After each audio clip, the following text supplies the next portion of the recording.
नमस्कार, news point लेकर हाजिर हूं मैं राजीव। दोस्तों, ईरान पर युद्ध छेड़ने के बाद अब बैकफुट पर जाने का बहाना ढूंढ रहे डोनाल्ड ट्रंप ने परसों ईरान को हॉर्मुज स्ट्रेट खोलने के लिए 48 घंटे का अल्टीमेटम दिया, जिसकी मियाद आज खत्म हो रही है। और इस डेडलाइन के खत्म होने से कुछ घंटे पहले डोनाल्ड ट्रंप के 2 मैसेज आते हैं सोशल मीडिया पे, ट्रूथ सोशल पे।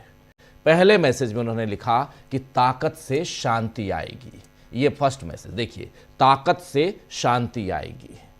ट्रंप ने पूर्व अमेरिकी राष्ट्रपति रोनाल्ड रीगन के शीत युद्ध के नजरिए को यहां सामने रखा। तब रीगन ने भी शक्ति के बल पर शांति की बात कही थी और ट्रंप उसे ही दोहराकर फिर से दुनिया को 2 भागों में बांटने का काम कर रहे हैं। लेकिन शाम होते होते, यानी अभी से कुछ घंटे पहले, ट्रंप का एक और बयान सामने आता है। और इस बयान में उन्होंने कहा है कि मुझे ये बताते हुए खुशी हो रही है कि अमेरिका और ईरान के बीच पिछले 2 दिनों में मध्य पूर्व में टकराव के पूरी तरह समाधान लेकर बहुत अच्छी और सकारात्मक बातचीत हुई है। इस रचनात्मक बातचीत के रुख और माहौल को देखते हुए जो पूरे सप्ताह जारी रहेंगी, मैंने वॉर डिपार्टमेंट को निर्देश दिया है कि ईरान के बिजली संयंत्रों और ऊर्जा ढांचे पर सभी सैन्य हमलों को 5 दिन के लिए टाल दिया जाए। यह फैसला बैठकों और चर्चाओं की सफलता पर निर्भर करेगा। तो दोस्तों, ट्रंप के बयान के बाद ये बयान बहुत बड़ा बयान है, जिसमें वो कह रहे हैं साफ साफ कि हमने 5 दिन के लिए ईरान पर हमला रोक दिया है। ये अपने आप में बहुत बड़ा बयान है। जो इंसान, जो देश ईरान पर युद्ध थोपा, जो देश और उसका राष्ट्रपति कह रहा था कि 48 घंटे में हॉर्मुज खोल दो वरना हम तुम्हारे एनर्जी सप्लाई के सारे सिस्टम को तहस नहस कर देंगे और जिसकी शुरुआत तुम्हारे सबसे बड़े एनर्जी सप्लाई सेंटर से हम करेंगे, वो 48 घंटा पूरा होने से पहले ही कह रहा है कि चूंकि हमारी 2 दिनों से बातचीत चल रही है, इसलिए हम इसको अगले 5 दिनों के लिए टाल रहे हैं। लेकिन ट्रंप के इस बयान के बाद ईरान ने साफ साफ कह दिया है कि हमारी कोई बातचीत नहीं चल रही है। ईरानी विदेश मंत्री सैयद अब्बास अरागची ने एक वीडियो पोस्ट में कहा है कि अमेरिकियों के साथ बातचीत हमेशा के लिए खत्म हो गई है। कोई हमला न करने के वादों के बाद ये एक कड़वा अनुभव और विश्वासघात है। उन्होंने आगे कहा है कि इन घटनाक्रमों ने तेहरान और वाशिंगटन के बीच बची हुई कूटनीतिक गुंजाइश को भी खत्म कर दिया है। तो ईरान ने बता दिया है कि अब याचना नहीं, रण होगा, और रण हो भी रहा है, और जिसमें पस्त पड़ते अमेरिका ने अब जमीनी कार्रवाई की तैयारी भी शुरू कर दी है। जी हां, वाशिंगटन पोस्ट की खबर के मुताबिक करीब 4,500 यूएस मरीन्स जो हैं वो पश्चिम एशिया की तरफ युद्ध लड़ने जा रहे हैं, ये वाशिंगटन पोस्ट का कहना है।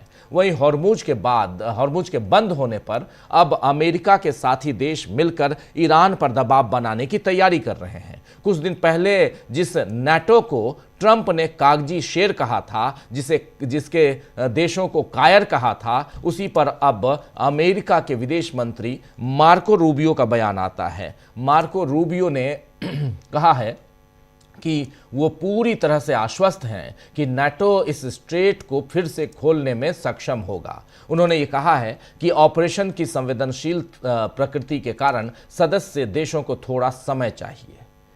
इधर कल ब्रिटिश पीएम स्टारमर ने ट्रंप से बात की है, जबकि ट्रंप अभी ब्रिटेन को भी भला बुरा कह रहे थे।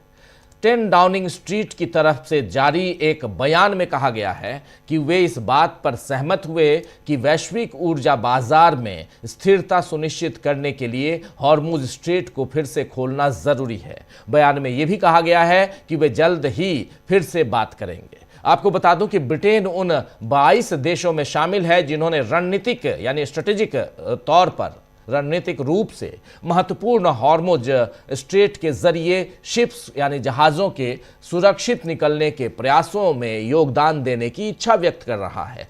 ब्रिटेन यहाँ पे वो 22 देश हैं जो इच्छा व्यक्त कर रहे हैं, लेकिन सबका कहना है कि सीज फायर कीजिए। दरअसल हो ये रहा है कि इस जंग का बुरा असर अब सब पर पड़ रहा है। अंतर्राष्ट्रीय ऊर्जा एजेंसी यानी IEA ने कहा है, उनके प्रमुख फातिह बिरोल ने कहा है कि युद्ध से पैदा हुए ऊर्जा संकट से वैश्विक अर्थव्यवस्था बहुत बड़े खतरे में है और कोई भी देश इसके प्रभावों से अछूता नहीं रहेगा, IEA का कहना है। और ये बहुत इंपॉर्टेंट बयान है। सारे देश तो परेशान हो ही रहे हैं, लेकिन स्पेन की तरह ट्रंप को दो टूक गलत बोलने की हिम्मत बाकी देशों ने नहीं दिखाई है। अब देखना यही है कि ऐसी हिम्मत सब लोग कब दिखाएंगे। वैसे आज भारत की संसद में, हिंदुस्तान में, लोकसभा में भी मोदी ने, प्रधानमंत्री नरेंद्र मोदी ने कहा है कि हॉर्मुज को जल्द से जल्द खुलना चाहिए, वरना अभी और आफत आएगी। ये बात कहना है नरेंद्र मोदी का, जिन्होंने आज भाषण दिया लोकसभा में। वैसे ईरान के विदेश मंत्री सैयद अब्बास अरागची ने एक और ज़रूरी बयान दिया है। उस बयान में उन्होंने कहा है कि हॉर्मुज जलडमरू मध्य बंद नहीं है। जिन देशों के जहाज़ हैं वो इसलिए हिचकिचा रहे हैं क्योंकि वो उस युद्ध से डरते हैं और जिसे आपने शुरू किया है, ईरान ने नहीं। कोई भी जोखिम करता, यानी जिस देश का जहाज़ है और कोई भी ईरानी और अधिक धमकियों से प्रभावित नहीं होगा, सम्मान दिखाने का प्रयास करें।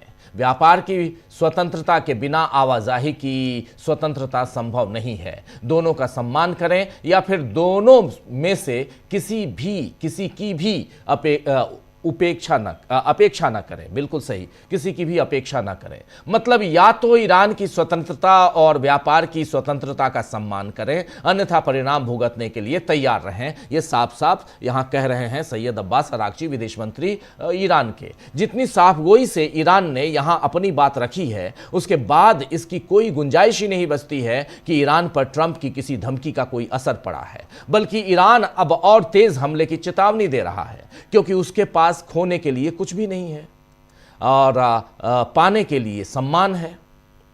इसके विपरीत आक्रमणकारी देशों का बहुत कुछ दांव पर लग गया है। इस बीच चीन ने मिडिल ईस्ट की जंग को लेकर चेतावनी दी है। विदेश मंत्रालय ने कहा, चीनी विदेश मंत्रालय ने कहा है कि अगर मिडिल ईस्ट की जंग और फैलती रही तो पूरा इलाका एक ऐसे युद्ध चक्र में फंस जाएगा जहां से निकलना मुश्किल होगा। ताकत के इस्तेमाल से सिर्फ तबाही आएगी, शांति नहीं, ये चीनी विदेश मंत्रालय का कहना है। चीन ने ईरान की मदद को हाथ बढ़ा दिया है। चीन की सरकारी तेल कंपनियां अब ईरान से तेल खरीदने के सौदे तलाश रही हैं। इस तरह अमेरिका अपनी दुर्गत कराकर चीन को फायदा पहुंचा रहा है। ट्रंप से पूछना चाहिए कि अमेरिका फर्स्ट का अब क्या हाल हुआ है और अमेरिका फर्स्ट अब कहां तक पहुंचा है आपका। Make America first again. Middle east जंग पर पोप लियो का भी बयान आ गया है दोस्तों।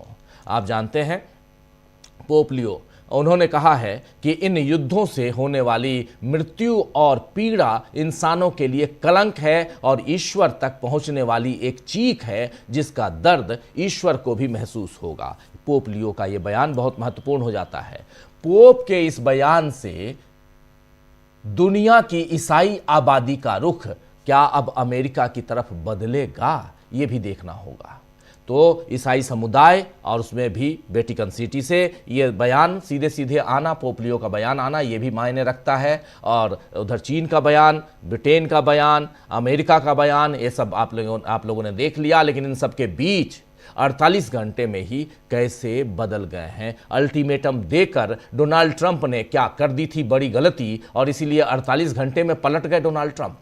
ईरान ने बड़ा झटका कैसे दे दिया अमेरिका को, जिस कारण अमेरिका को और इजराइल को, जिस कारण अमेरिका के राष्ट्रपति डोनाल्ड ट्रंप को पलटना पड़ा है। ये सारी बातें आज जरा हम तह तक जाने की कोशिश करते हैं। हमारे साथ कुछ वरिष्ठ साथी हमारे साथ जुड़े हुए हैं, उनसे पहले आपका परिचय करवाता हूं और आगे बढ़ते हैं। जरा स्क्रीन पर हमारे तमाम साथियों को ले आइए, आगे बढ़ेंगे और बहुत महत्वपूर्ण यहाँ पे है आज की चर्चा, क्योंकि हिंदुस्तान की संसद में आज 25 मिनट का भाषण देना पड़ा नरेंद्र मोदी को, और उन्होंने फाइनली आज स्वीकार कर लिया संसद के अंदर कि हाँ, अभी परेशानियां और बढ़ने वाली है। जो सरकार अभी तक कह रही थी कि अफवाहों में न जाए, वो सरकार आज कह रही है कि परेशानियां बढ़ने वाली हैं। हालांकि अभी भी कह रहे हैं कि अफवाह में मत जाइए। सही बात है, अफवाह नहीं जाने चाहिए, लेकिन फिर भी ये बातें आखिर यहाँ क्या मायने रखती हैं। हमारे साथ इस वक्त 6 वरिष्ठ साथी जुड़े हुए हैं। उधर ईरान से शब्बीर मेहदी खान साहब जुड़े हुए हैं। शब्बीर मेहदी खान साहब, आपका स्वागत करता हूं, इस्तकबाल करता हूं इस कार्यक्रम में। हमारे साथ इधर हिंदुस्तान से जुड़े हुए हैं अमलेंदु उपाध्याय जी, शकील अख्तर जी और सुनील शुक्ला जी, प्रोफेसर अखिल स्वामी जी और डॉक्टर प्रकाश हिंदुस्तानी जी। आप सभी का स्वागत है, इस्तकबाल है। स्वागत इस्तकबाल अब तमाम दोस्त साथी शुभचिंतक आप सबका जो अब तक जुड़ चुके हैं उनका भी, जो जुड़ने वाले हैं उनका भी। शायद शब्बीर साहब डिसकनेक्टेड हैं। हाँ, शब्बीर साहब आ गए, आपका स्वागत करता हूं शब्बीर साहब। शब्बीर मेहदी खान साहब, आपका स्वागत है, इस्तकबाल है इस चर्चा में। पहले आपके पास आता हूं, फिर हमारे तमाम साथियों के पास, और बहुत कुछ आप सबके जरिए ज़रा एक आध सवाल आपके जरिए समझ लूं। डोनाल्ड ट्रंप ने जो पलटी मारी है, यहाँ पर जो पलट गए, हम लोग हिंदुस्तान में एक ही को पलटू बाबू कहते हैं, वो है नीतीश बाबू। लेकिन उनको पिछले 2-3 साल से हम लोग पलटते, 2-3 साल हो गए पलटते हम लोगों ने नहीं देखा। हमारी थोड़ी सी आवाज में डिस्टरबेंस है। आप जी शब्बीर साहब, आवाज आ रही है? शब्बीर साहब की आवाज नहीं आ रही क्लियर, जरा उनको फिर से जोड़ने की कोशिश करें। लेकिन शब्बीर साहब, आवाज आ रही है मेरी? जी बिल्कुल क्लियर है आपकी आवाज। जी, आपकी आवाज़ बीच बीच में रुक रही है। लेकिन ये डोनाल्ड ट्रंप का बयान जो पलटने वाला बयान है, 5 दिन का, यहाँ एक तरह से कहें तो अघोषित तौर पर उन्होंने सीज फायर किया अपनी तरफ से, इसको कैसे ईरान देख रहा है?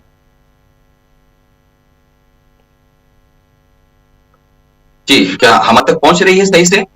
जी, आपकी आवाज़ थोड़ी बीच बीच में कट रही है, लेकिन देखते हैं, ट्राई करते हैं, नहीं तो फिर रिकनेक्ट करने की कोशिश करेंगे आपको। जी मैं अप्रोच करूंगा। एक तो देखिए, यहाँ पर ईरान में ये कहा जा रहा है मजाक में कि हमारे साथ, आपके साथ नेगोशिएट हमारा खुर्रमशहर का मिसाइल करेगा। यहाँ पर मजाक के तौर पर ये सोशल मीडिया में बातें हो रही है।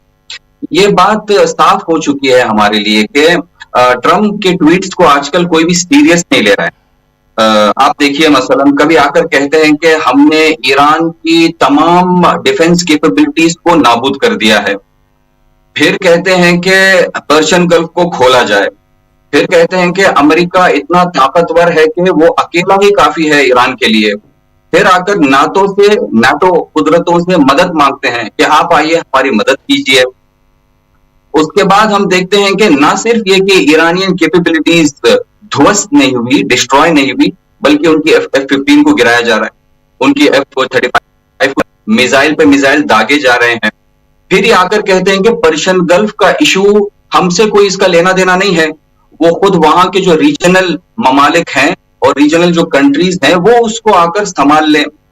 उसके बाद कहते हैं कि आपके पास 48 घंटों का टाइम है। और उसके बाद आज ये ट्वीट आता है कि हम ईरान से बात कर चुके हैं और हम कोशिश कर रहे हैं कि एक सोल्यूशन तक जाएं। ये तो ट्रंप के ट्वीट्स को कोई सीरियस नहीं ले सकता। इतने सीक्वेंसेस के बाद, इतने ब्लंडर्स की सीरीज बाद भी रेस्पॉन्सिबल और समझदार शख्स नहीं है मेरे ख्याल से दुनिया में जो ट्रंप के ट्वीट्स को सीरियस ले। हकीकत यह है कि ये चाहते हैं कि जो कॉलोनियल पावर ईरान पर 1979 से पहले हाकिम था, जिसके नतीजे में ईरान के तेल से और ईरान के नेचुरल रिसोर्सेज से उनको फायदा मिल रहा था, वो उस तक पहुंचना चाहते हैं दोबारा। ये जो 48 साल से 47 साल से इन्होंने जंग का सिलसिला शुरू रखा है, कभी इराक के जरिए से, कभी सैंक्शनों के जरिए, कभी उनके साइंटिस्ट करने के जरिए से, कभी अंदर झगड़े करवा कर, ये सब इस चीज को दर्शाता है कि ये दुश्मनी रखते हैं ईरान की हुकूमत से। तो ऐसे ट्वीट्स जवाब नहीं देते, और जब उन्हें लग रहा है कि मैदान उन पर भारी पड़ रहा है और ईरान का आक्रमण उनके लिए सहा नहीं जा रहा और उनके लिए काबिल बर्दाश्त नहीं है, तो ये क्या कर रहे हैं, यहां पर आकर ऐसे ट्वीट्स और बयान के जरिए से कैसे भी कोशिश कर रहे हैं कि एक एग्जिट स्ट्रैटेजी उन्हें मिल सके। जी बिल्कुल बिल्कुल, आप सही कह रहे हैं। आपका कहना है कि ईरान इनकी बातों पे भरोसा नहीं कर रहा है, लेकिन अगर ये बात बताइए कि क्या सचमुच जो कह रहे हैं वो लिख रहे हैं कि ईरान 2 दिनों से हमारे साथ नेगोशिएट कर रहा है, इसमें कितनी सच्चाई, क्या सचमुच कर रहा है, ऐसी कोई खबर है? और कह रहे हैं कि अगले इस पूरे हफ्ते नेगोशिएशन मैं उम्मीद करता हूं कि ठीक ठाक एक अलग दिशा में जाएगी। कितनी सच्चाई इसमें? आवाज आ रही है शब्बीर साहब? शब्बीर साहब आवाज आ रही है मेरी?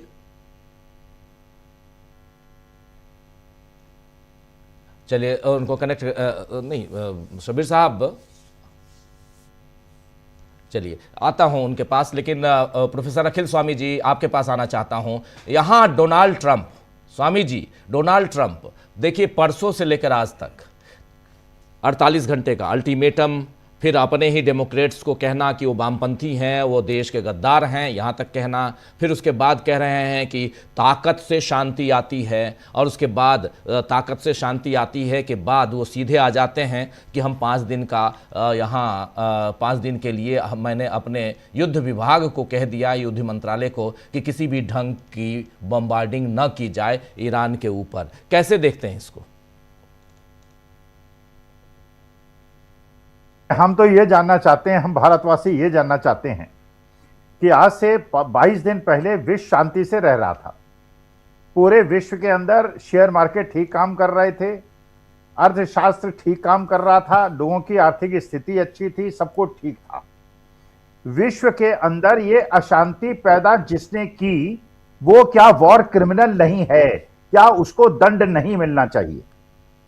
हम ये जानना चाहते हैं कि हर देश को, पूरे विश्व के हर देश को, क्योंकि भारतवर्ष जो है वो शांति का दूत है, हम महात्मा गांधी और महात्मा बुद्ध के देश हैं, हम चाहते हैं पूरे विश्व में शांति हो, तभी हम कहते हैं वसुधैव कुटुंबकम और सर्वे भवन्तु सुखिनः सर्वे सन्तु निरामया।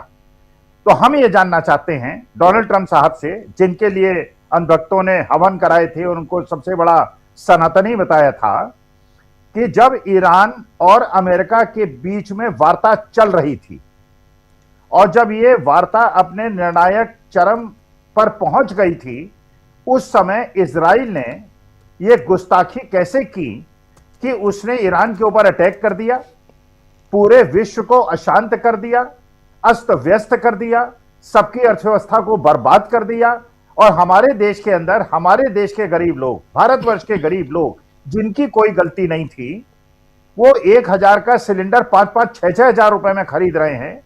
4-4, 5-5 दिनों से माताएं बहनें रो रही हैं कि उनको सिलेंडर नहीं मिल रहा है, इसलिए वो घर की तरफ भागे चले जा रहे हैं। हम ये जानना चाहते हैं भारतवासी, ये जो वॉर क्रिमिनल है अमेरिका, इसको क्या विश्व को आइसोलेट नहीं कर देना चाहिए और इसको इस चीज का दंड नहीं मिलना चाहिए कि इसने जबरियन विश्व में युद्ध थोपा और विश्व को शांति की तरफ ले गया?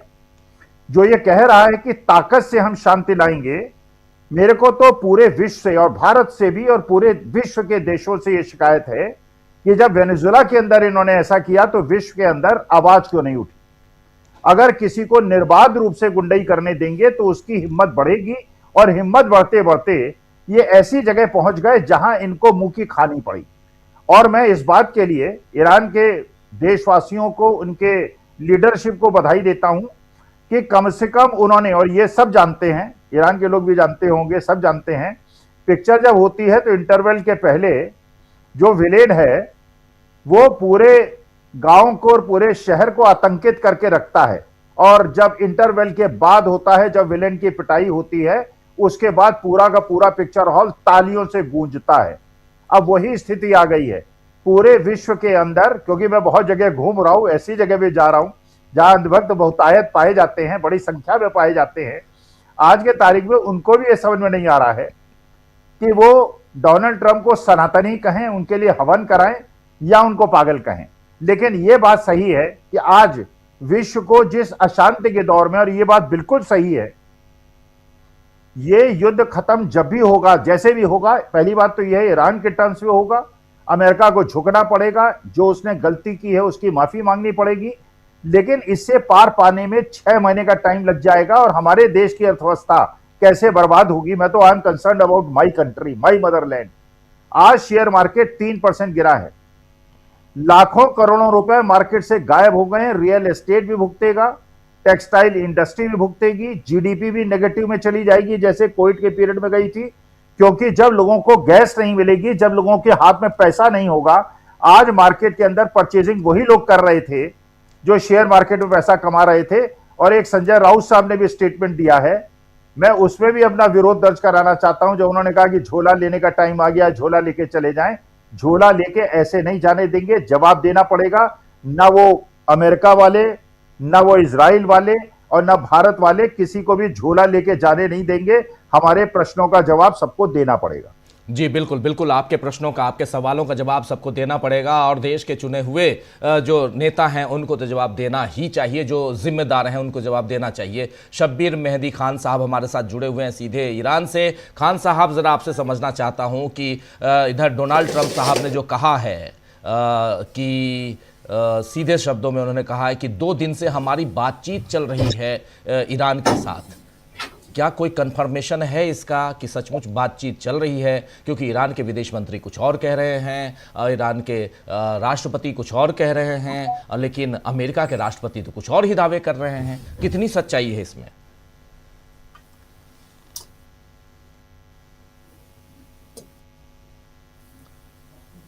शबीर साहब, आवाज आ रही है मेरी?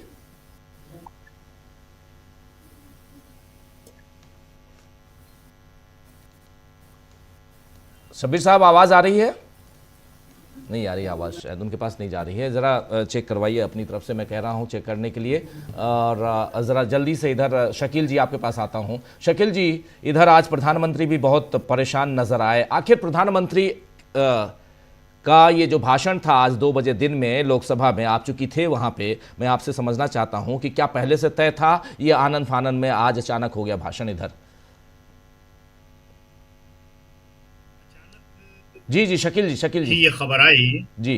हेलो, हाँ जी, आवाज आ रही है? जी बिल्कुल आवाज आ रही है? जी आ रही है। जी हाँ, ये खबर बिल्कुल अचानक आई। 12:30 के आसपास, 12:30-1 बजे के आसपास आई कि 2 बजे प्रधानमंत्री जो है लोकसभा में वक्तव्य देंगे। उससे पहले कहीं खबर नहीं थी, न कोई इस बात की संभावना थी, न कोई इसकी चर्चा थी। लेकिन देश में जो स्थिति हो रही है उसको प्रधानमंत्री ज्यादा समय तक इग्नोर नहीं कर सकते थे और इसलिए बहुत जरूरी था कि वो आके देश को सारी स्थिति बताए। लेकिन प्रधानमंत्री की भाषण से कोई भी स्थिति स्पष्ट नहीं हुई। जैसा कि प्रियंका गांधी ने कहा, उन्होंने कोई भी नई बात नहीं कही और ये बिल्कुल सही बात है। उन्होंने सिर्फ 2 बातें कही जो महत्वपूर्ण है। एक, उन्होंने अप्रत्यक्ष रूप से या प्रत्यक्ष भी कह सकते हैं, अमेरिका का समर्थन किया कि जो जल डमरू मध्य है, हार्मुज स्ट्रेट है, उसे बंद करना अस्वीकार्य है, यही अमेरिका कह रहा है जी।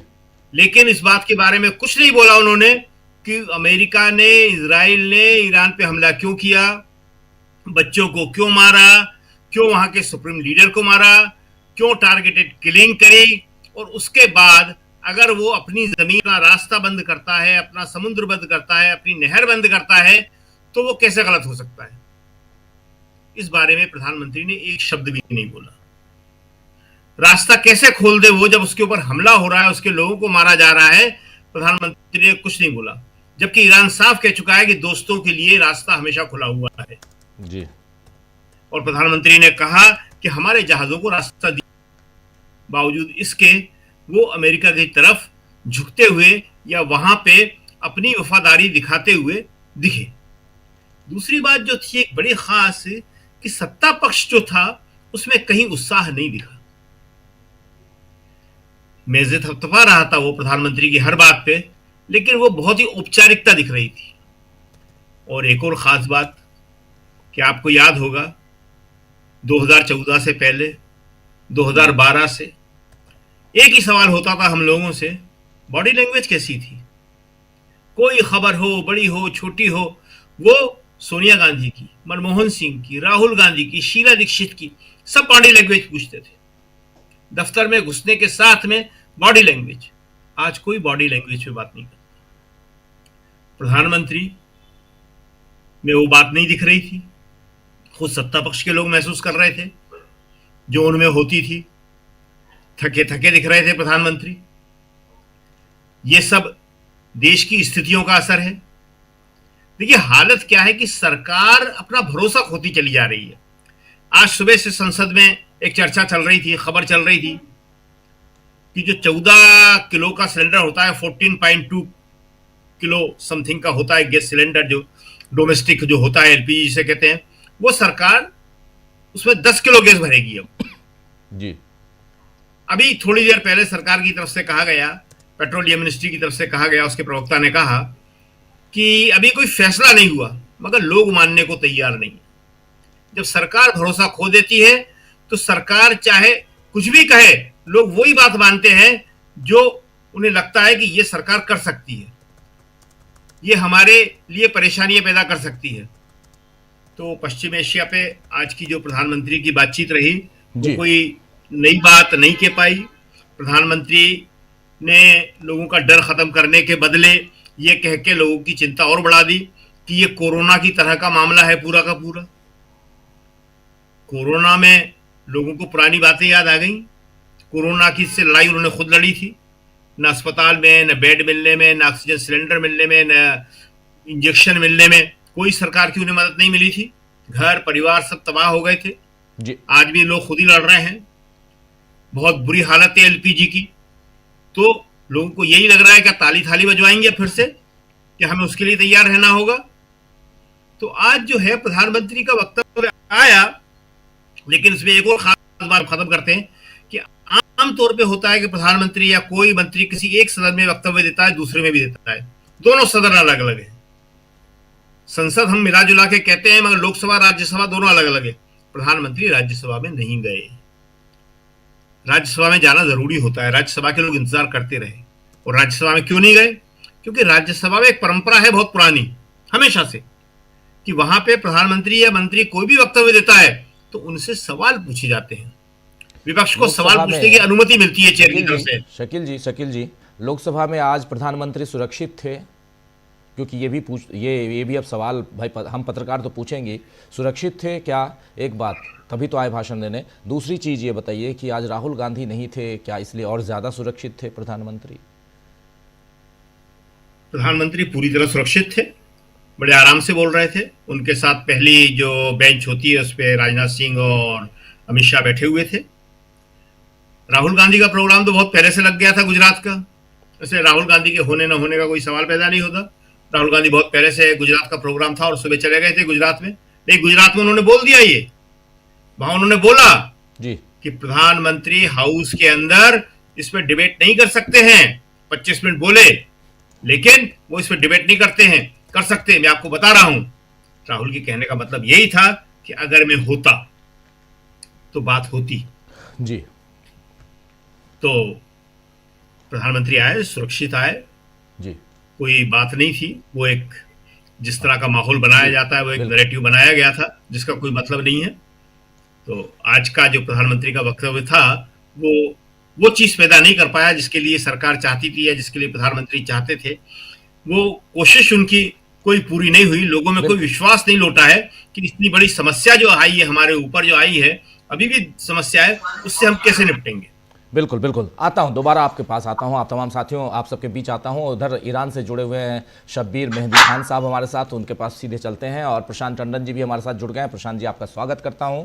जुड़े हुए हमारे साथ डॉक्टर प्रकाश हिंदुस्तानी जी भी, सुनील शुक्ला जी भी, और प्रोफेसर अखिल स्वामी जी भी जुड़े हुए हैं। शब्बीर साहब, ज़रा आपसे समझना चाह रहा हूं कि जो प्रतिक्रिया, जो रिएक्शन इधर अमेरिका से है, इस पर ईरान की प्रतिक्रिया आपने बताई, लेकिन एक शब्बीर साहब, आवाज़ आ रही है हमारी? आवाज़ आ रही है हमारी ना? शब्बीर साहब, ये बताइए कि 48 घंटे का जो अल्टीमेटम था जी 48 घंटे 48 आवर्स का जो अल्टीमेटम था डोनाल्ड ट्रंप साहब की तरफ से, उस अल्टीमेटम पर क्या कुछ तैयारियां हुई थी ईरान की तरफ से? क्योंकि जो कोम शहर के जो कल रात के विजुअल्स हम लोग देख रहे हैं वो तो भयानक है। उसको देखकर क्या डर गए डोनाल्ड ट्रंप? ज़रा उसको ले आइए हम लोगों के बीच में, उस विजुअल को ले आइए तो बेहतर होगा, जिसको देखकर शायद मुझे लगता है कि डोनाल्ड ट्रंप ने यहाँ पलटी मार ली है। तो उस विजुअल को भी देखते हैं। लेकिन यही आपसे ये तस्वीर आप लोगों के ज़रिए हम तक मिली हैं मेहदी साहब, और इस तस्वीर में साफ दिख रहा है क्या यहाँ पर देखिए कितनी भीड़ है। ज़रा आपसे समझूं, क्या यहाँ पर 48 घंटे का जो अल्टीमेटम था मेहदी साहब, क्या उसके लिए क्या तैयारियां ईरान के पास थीं? और दूसरा, अब उसके बाद जब पलटते हुए यहाँ डोनाल्ड ट्रंप दिखाई दे रहे हैं, तो आगे ईरान का क्या यहाँ प्लान है? अगर कुछ है आपके सामने तो बताइए प्लीज।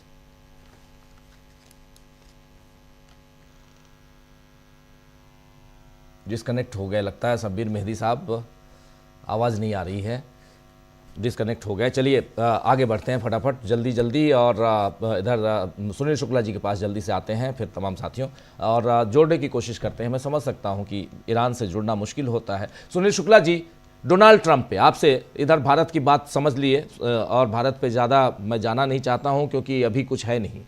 हमारे नरेंद्र मोदी जी ने बता दिया कि कोरोना की तरह का हाल अभी है, और आप लोग बिल्कुल पहले से सैनिटाइज़र लगा लीजिए हाथ में और रहिए, घर में बैठे रहिए, जब एलपीजी मिले तो चूल्हा जला लीजिए। लेकिन यहाँ आपसे हम समझना चाहते हैं कि डोनाल्ड ट्रंप का ये बयान इस वक्त आने का मतलब क्या है, जिसमें वो साफ साफ कह रहे हैं कि अब 5 दिनों तक नो वॉर। नहीं, लेकिन आप प्रधानमंत्री की बात को खारिज मत कीजिए। नहीं खारिज, इस देश की जनता को सोचना जी, नहीं, इस देश की जनता को सोचना पड़ेगा कि कोरोना की स्थिति क्यों पैदा हुई थी। आपने पूरे 10 वर्षों तक इस देश के अस्पतालों में ऑक्सीजन गैस के प्लांट नहीं लगाए।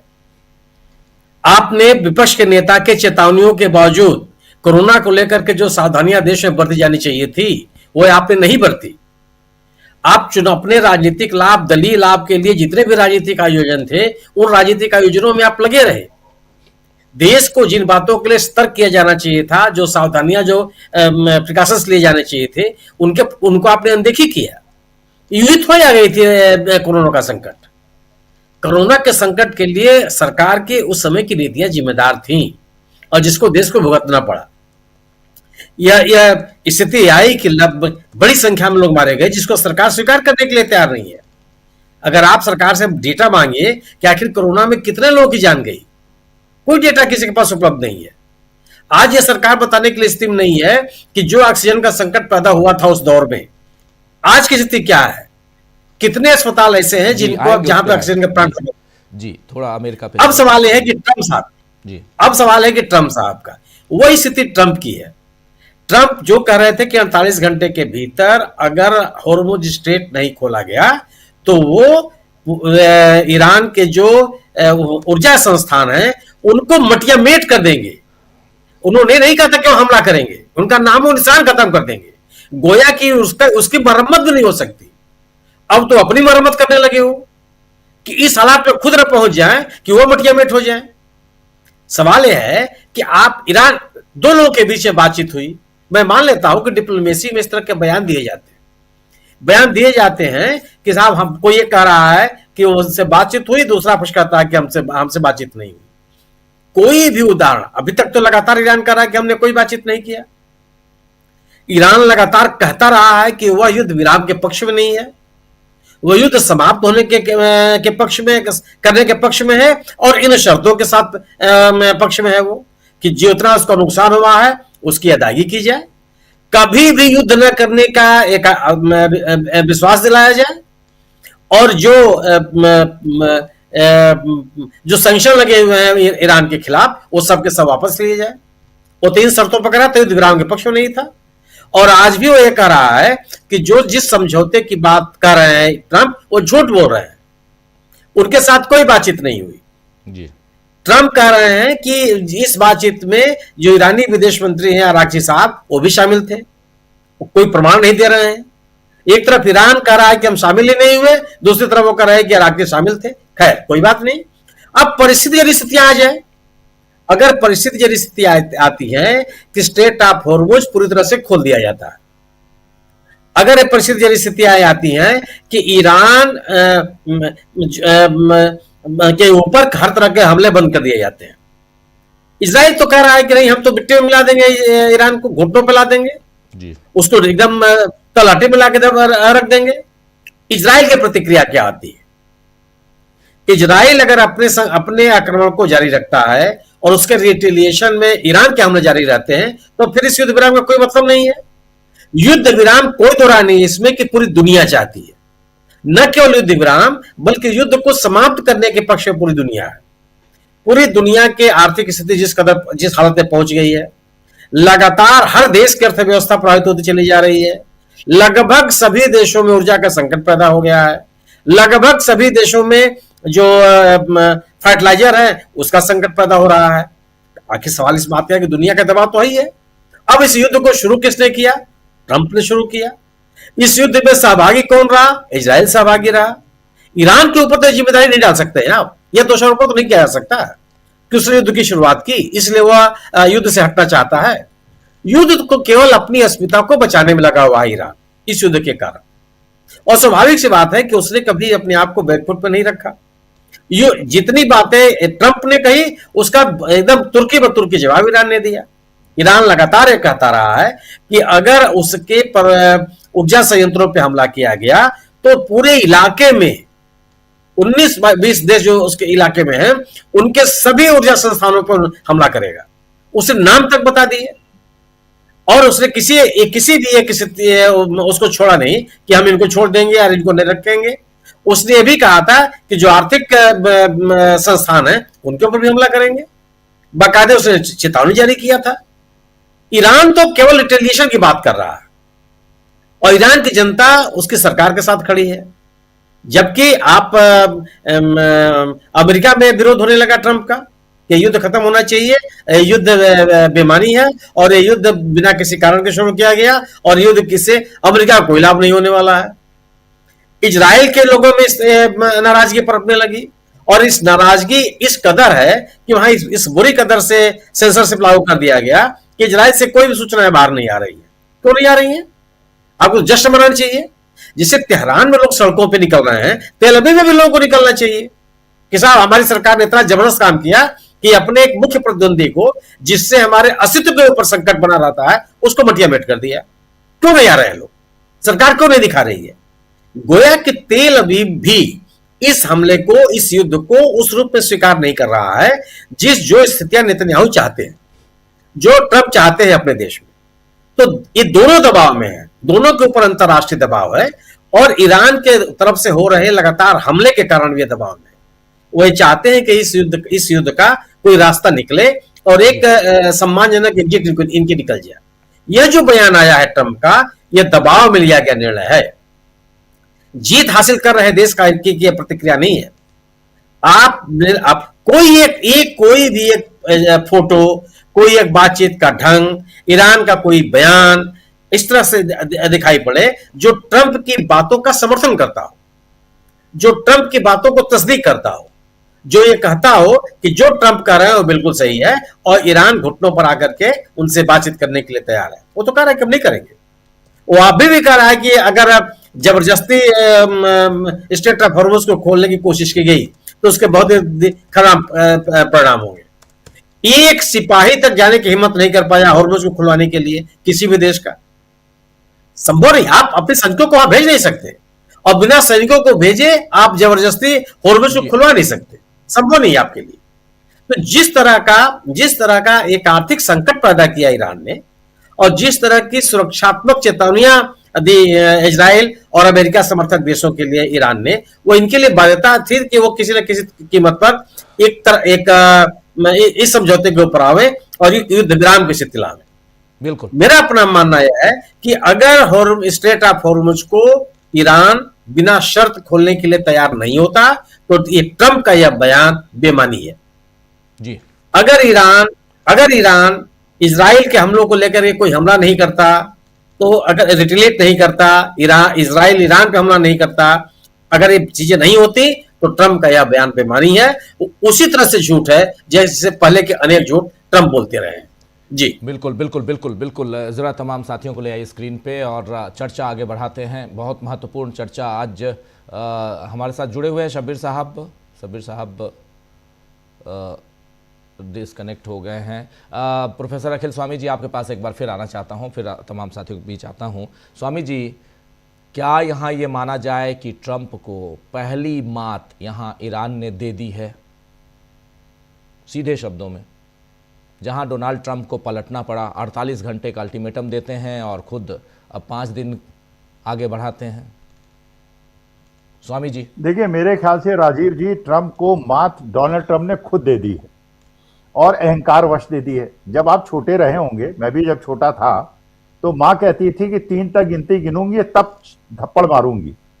अच्छा, फिर 5 तक गिनती थी, फिर 10 तक गिनती थी, धीरे धीरे डर खत्म हो जाता था और ये लगता था कि माँ को मारना पीटना नहीं है, ऐसे ही ये फेंक रही है। वही स्थिति आज की तारीख में है। देखिए, अगर आप अल्टीमेटम देते हैं लेकिन उनको समझ में आ गया है, लेकिन अहंकार, मैं आपके 5 बजे के कार्यक्रम में एक हाइपोथेसिस बता रहा था, उसको कहते हैं हुब्रिस हाइपोथेसिस। हुब्रिस के अंदर होता क्या है, उससे जो पीड़ित व्यक्ति राजीव जी होता है, उसको ऐसा गुमान होने लगता है कि जो भी निर्णय मैं लूंगा वो सही लूंगा और मैं गलत निर्णय ले ही नहीं सकता। अच्छा, उसके चाटुकार अनुभक्त भी उसको बता देते हैं कि साहब आप तो नॉन बायोलॉजिकल हैं और आप तो गलत निर्णय ले नहीं सकते। उसके बाद क्या होता है, जब वो कोई गलत निर्णय ले लेता है तो उसमें आगे बढ़ता जाता है, इसलिए क्योंकि उसके दिमाग में बैठा है कोई गलत निर्णय नहीं ले सकता। लेकिन जब उसको महसूस होता है ये निर्णय गलत हो गया तो दूसरा गलत निर्णय ले लेता है बिना सोचे समझे। जैसे हमारे देश के अंदर नोटबंदी हुई, उसके बाद जीएसटी आया, फिर कोविड का मिसमैनेजमेंट हुआ, फिर तालाबंदी हुई, फिर किसान का आंदोलन हुआ। ये हुब्रिस हाइपोथेसिस की फिलॉसफी है और उसी रोग से डोनाल्ड ट्रंप पीड़ित हैं आज के तारीख में।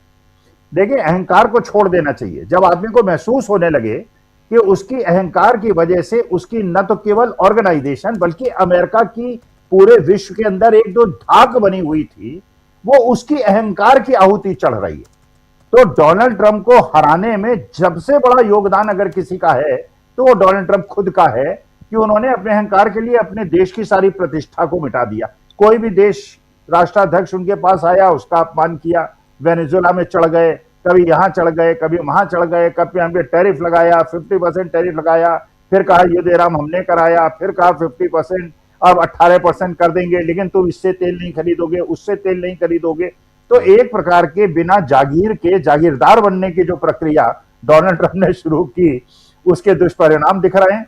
और मैं ईरान वालों को इस बात के लिए बधाई देता हूं कि जो चाहे उनका 56 इंच का सीना ना हो, लेकिन दिल उनका मजबूत है, heart is very strong and we need people like this, जो हर चीज जो विश्व के अंदर गुंडाई और दादागिरी कोई भी करे फॉर दैट मैटर, उसका विरोध होना चाहिए।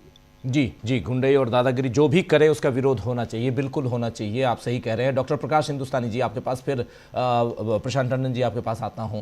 प्रकाश जी, कैसे देखते हैं इस जंग को? 24वां दिन और आज एक बड़ी खबर है, ये छोटी मोटी खबर नहीं है, जो डोनाल्ड ट्रंप रोज़ सोते जागते उठते ही और जो आज भी जगने के बाद पहला ट्वीट करते हैं कि शक्ति से शांति लाएंगे।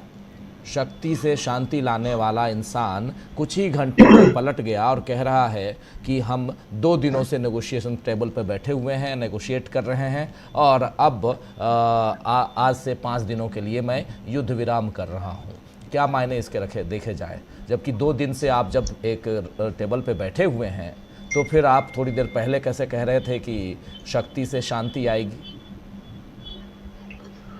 राजीव जी, इस युद्ध ने बहुत सारी चीजों को सामने ला दिया है, कई सच्चाइयां सामने आ गई है।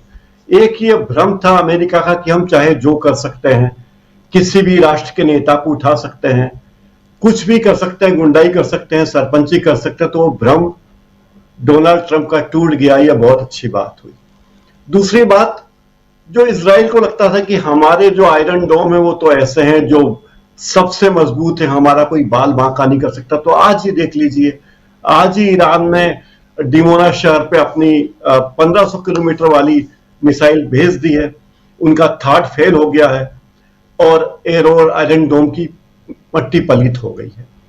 और एक बात यह है कि जिस तरीके से डोनाल्ड ट्रंप बार बार बदल रहे हैं, जो ट्रंप शुरू में कह रहे थे कि एक शॉर्ट टर्म युद्ध है, हम अनकंडीशनल सरेंडर चाहते हैं ईरान का, ईरान की मिलिट्री को ब्लोन ऑफ द मैप कहा था उन्होंने, फिर बाद में कहा कि यही 4-5 हफ्ते तक चल सकता है, लेकिन अब डोनाल्ड ट्रंप फिर बदल गए। अब वो कह रहे हैं कि हम वाइंडिंग डाउन की ओर जा रहे हैं, अब 5 दिन हम कोई बड़ा हमला नहीं करेंगे। 2 दिन पहले उन्होंने स्ट्रेट ऑफ हॉर्मुज के लिए अल्टीमेटम दिया था, ईरान के पावर प्लांट्स को नष्ट करने की धमकी दी थी, वहां से फिर वो शांत हो गए। वो अभी कभी ट्रूथ सोशल पे आके तो कभी ट्विटर पे आके बयानबाजी करते और खुद बड़े पलटूराम साबित हो गए हैं। जिस तरह की बातें डोनाल्ड ट्रंप के बारे में कही जाती थी, कई सारे क्लासिक उदाहरण मेरे पूर्व साथी पैनलिस्ट दे चुके हैं कि किस तरह डोनाल्ड ट्रंप कभी धमकी देते हैं, कभी अल्टीमेटम देते हैं, कभी बातचीत की तैयारी दिखाते हैं, कभी हमले रोकने की बात करते हैं, कभी मीडिया को गालियां देते हैं, कभी मतलब उनके बयान हर पल बदलते रहते हैं और उन्हें लगता है कि वे दुनिया के सबसे शक्तिशाली नेता हैं, वे चाहे जो करें। तो ईरान ने यह बात बता दी है कि हम कमजोर नहीं हैं, हम अपने मनोबल से लड़ने के लिए तैयार हैं, हम किसी भी बड़ी ताकत के आगे झुकेंगे नहीं, हमारी अपनी सैनिक शक्ति मजबूत है। अंतरराष्ट्रीय राजनीति में दूसरे कई देशों ने जिस तरीके से ब्रिटेन मतलब अमेरिका का साथ नहीं दिया, इससे भी अमेरिका की हालत पता चल गई, ट्रंप को अपनी हालत पता चली कि ट्रंप कितने पानी में है। तो मुझे लगता है कि ये विश्व के लिए बहुत अच्छा संकेत है, अमेरिका का मुगालता टूटे और वे सारे भ्रम जो दुनिया में बना रखे हैं कि इजराइल महान विद्वान लोग हैं, महान वैज्ञानिक लोग हैं, कुल मिला के ये लड़ाई तो इजराइल और अमेरिका जैसे देशों के लिए अपने हथियारों की दुकानदारी की ही है। तो मुझे लगता है कि इसमें बहुत ज्यादा ट्रंप को झटका लगा है और ईरान ने जिस साफगोई से लड़ाई लड़ी है वो दुनिया के लिए एक मिसाल भी है कि अगर बड़ी से बड़ी ताकत आ जाए, यूं भी अमेरिका किसी को हरा पाया नहीं है, अफगानिस्तान में कुछ नहीं कर पाया, इराक में कुछ नहीं कर पाया, वियतनाम में कुछ नहीं कर पाया, तो यहां अगर वो दावा करें कि हम 4,500 मरीन कमांडो को भेजेंगे, ये करेंगे, तो मुझे नहीं लगता कि अमेरिका ऐसा करेगा, क्योंकि अमेरिका की हार इसमें तय है। राजीव जी। जी, बिल्कुल बिल्कुल। इस बीच डोनाल्ड ट्रंप का बयान भी आ गया है, जरा बयान उनका सुन लेते हैं और फिर जल्दी से प्रशांत जी और तमाम साथियों आप लोगों के बीच आता हूं। अभी डोनाल्ड ट्रंप ने अपना बयान भी दे दिया इसी मसले पे, जरा सुन लीजिए। Iran's foreign ministry says you're not telling the truth when it comes to productive conversations to end the war. Well, they're going to have to get themselves better public relations people. We have had very, very strong talks. We'll see where they lead. We have major points of agreement. I would say almost all points of agreement. Perhaps that hasn't been conveyed. The communication, as you know, has been blown to pieces. They're unable to talk to each other. But we've had very strong talks. Mr. Witkoff and Mr. Kushner had them. They went, I would say, perfectly. I would say that if they carry through with that, it'll end that problem, that conflict. And I think it'll end it very, very substantially. We have very much in mind our partners in the Middle East. We've had great relationships with a lot of them, as you know. A lot of them were surprisingly hit. And I was surprised to see it, and so was everyone else. But they're very much in mind in the discussions. So the discussions took place yesterday. They went into yesterday evening. They want very much to make a deal. We'd like to make a deal too. We're going to get together today by probably phone, because it's very hard to find a country. It's very hard for them to get out, I guess. But we'll at some point very, very soon meet. We're doing a 5-day period. We'll see how that goes. And if it goes well, we're going to end up with settling this. Otherwise, we'll just keep bombing our little hearts out. सुन लिया आपने यहाँ पे साफ साफ। प्रशांत जी, आपके पास सीधे आना चाहता हूँ। जो कह रहे हैं ये कि राष्ट्रपति साहब जो हैं कि टेलीफोन पे ये थोड़ा टेलीफोनिक कन्वर्सेशन की बात ये कर रहे हैं, और अगर 5 दिन में ये नहीं होता है तो हम बम बरसाएंगे, ये भी कह रहे हैं। हम परमाणु बम, परमाणु हथियार यहाँ तक की बात कर रहे हैं। वो यहाँ तक कि उनके पास भी नहीं देखना चाहते हैं। हम मिसाइलों पर रोक लगानी होगी, हम मध्य पूर्व में शांति चाहते हैं, हम परमाणु धूल चाहते हैं। मुझे लगता है कि हमें वो मिल जाएगा। फिर हम उस व्यक्ति से निपट रहे हैं जो मेरे विचार से निपट रहे हैं जो मेरे विचार से सबसे सम्मानित और नेता है। वो ये थोड़ा मुश्किल है, हमने सभी को ख़त्म कर दिया है। रिपोर्टर फिर इसके बाद पूछता है, ये थोड़ा और बड़ा है, मैं छोटा सा हिस्सा दिखाया हूँ। रिपोर्टर पूछता है क्या वो सर्वोच्च नेता हैं, तो इस पर बोलते हैं कि नहीं। तो ये सारी बात यहाँ आती है। कुछ कुछ बातें जो नहीं हम दिखा पाए वो बातें आपके पास रख रहा था। लेकिन सबसे बड़ी चीज़ कि आखिर बात किससे कर रहे हैं ये तो बताया नहीं। जी प्रशांत जी। देखिए, ट्रंप ट्रूथ सोशल का इस्तेमाल जो है वो झूठ बोलने के लिए कर रहे हैं जी। और वो झूठ क्यों बोल रहे हैं? दरअसल अगर आप ट्रंप के पिछले 7-8 बड़े बयानों को आप पिछले 15 दिन के आप देखेंगे तो आपको दिखाई देगा कि ट्रंप ऑयल मार्केट को मैनिपुलेट करने के लिए बयान देते हैं। आप देखिए कि कल जो इंटरनेशनल क्रूड ऑयल प्राइस था वो $111 था, और जैसे ही ट्रंप साहब ने ये कहा कि हम 5 दिन की मोहलत दे रहे हैं, हम अब अटैक नहीं करेंगे पावर हाउसेस पे ईरान के, तो वो $96 आ गया, यानी $15 की गिरावट हो गई। ये करीब 10% की गिरावट है। तो क्या ये अमेरिका को जब तेल खरीदना होता है, अपनी इन्वेंट्री बनानी होती है, तब ये बयान आता है? याद कीजिए कि पार्स का हमला हुआ इसराइल का, और इसराइल ने जवाबी हमला किया रास लफान पे, ईरान ने, कतर की गैस, जी हाँ ईरान ने जी, और तुरंत जो है वो गैस के और पूरी दुनिया में क्रूड ऑयल के प्राइस पहुंच गया 110-111। फिर ट्रंप साहब का बयान आ गया कि very soon we are going to end this war, और फिर दाम नीचे आ गए। फिर उन्होंने कहा कि जी कि हम वाइंडिंग अप कर रहे हैं, युद्ध को खत्म कर रहे हैं, तो फिर दाम नीचे आ गए। तो ये क्रूड ऑयल के दाम ऊपर नीचे को अगर आप देखेंगे पिछले 15 दिन में, और ट्रंप के बयानों से इसको आप मैच करेंगे, तो आपको लगेगा कि कहीं क्या अमेरिका को जब अपनी ऑयल इन्वेंट्री के लिए तेल खरीदना होता है ऑयल फ्यूचर्स में, तब ये बयान आते हैं क्या? तो ये ट्रेंड तो ये दिखाई दे रहा है कि जब भी उनको तेल के दाम नीचे करने होते हैं, वो दाम नीचे, तब वो बयान आते हैं। बातचीत, ईरान तो नहीं कह रहा है कि उनसे बातचीत हो रही है। दूसरा ट्रंप क्यों बार बार इस तरीके के बयान पलटते हैं? एक और जरा, हरमोज के पानी में कुछ और भी बह रहा है, और वो उसकी चर्चा कल हमने की थी, बहुत से लोग लिख रहे हैं उसके बारे में जी। वो ये कि पेट्रो युआन तेजी से पॉपुलर हो रहा है, पाकिस्तान खरीद रहा है और कई और कंट्रीज खरीद रहे हैं उसमें तेल, ब्रिक्स के कई मेंबर आपस में दूसरे की करेंसी पे खरीद रहे हैं, भारत भी खरीदता रहा है, अब नहीं खरीद रहा है, तो डॉलर पे खरीदता है, लेकिन भारत भी खरीदता रहा है युआन पे, और रशिया से उसकी अपनी करेंसी में, रुपए में, और ईरान से भी।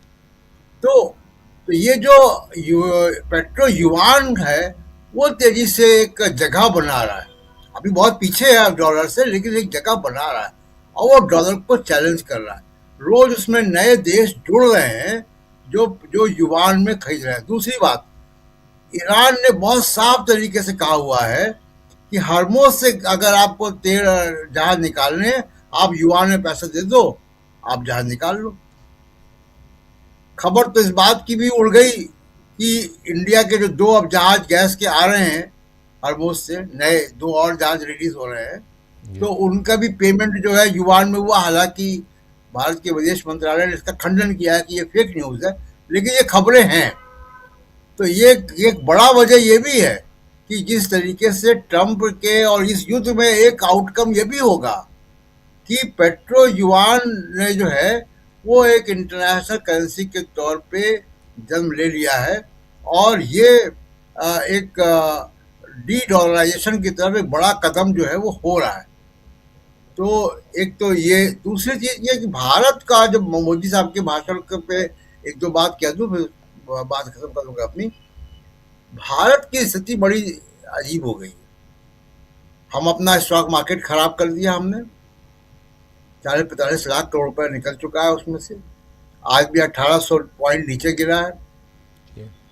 उसके बाद हमारे लाइनें लगी हुई एलपीजी की, शॉर्टेजेस हैं, अभी वो बैकलॉग है, वो बैकलॉग क्रिएट हो गया है, वो बैकलॉग कब तक पूरा होगा वो सरकार बताए। अब मोदी जी को 2 बातें जो है वो बतानी पड़ेगी। पार्लियामेंट में उन्होंने 2 बातें बताई नहीं। एक कि आप इजराइल क्यों गए थे 48 घंटे पहले युद्ध के, किसके बुलावे पे गए थे, क्या बातचीत हुई थी, क्या आपको युद्ध के बारे में मालूम था, क्या आपको मालूम था कि इजराइल जो है वो ईरान के सुप्रीम लीडर अली खामनेई की हत्या करने जा रहा है। तो ये इनको बताना पड़ेगा कि आप क्यों गए थे इजराइल। और ये कोई अनोखी बात नहीं है। भारत के संसद में पहले तो ये भी परंपरा थी कि विदेश यात्रा से लौटने के बाद प्रधानमंत्री राष्ट्रपति भवन जाते थे, याद होगा आपको, और राष्ट्रपति को ब्रीफ करते थे कि हम क्या क्या हमने बातचीत की है, क्या रहा विजिट में।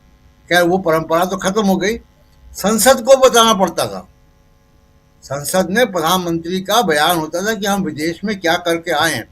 तो इजराइल की विजिट के बारे में प्रधानमंत्री को संसद को बताना चाहिए। और दूसरी बात कि अभी तक आपने एक राष्ट्राध्यक्ष के मारे जाने पर, जो कि आपका मित्र देश था जी जो ब्रिक्स का मेंबर था, फुल टाइम मेंबर ईरान, जी और उसके राष्ट्राध्यक्ष की अगर हत्या हुई तो आपने अभी तक अफसोस क्यों नहीं जाहिर किया।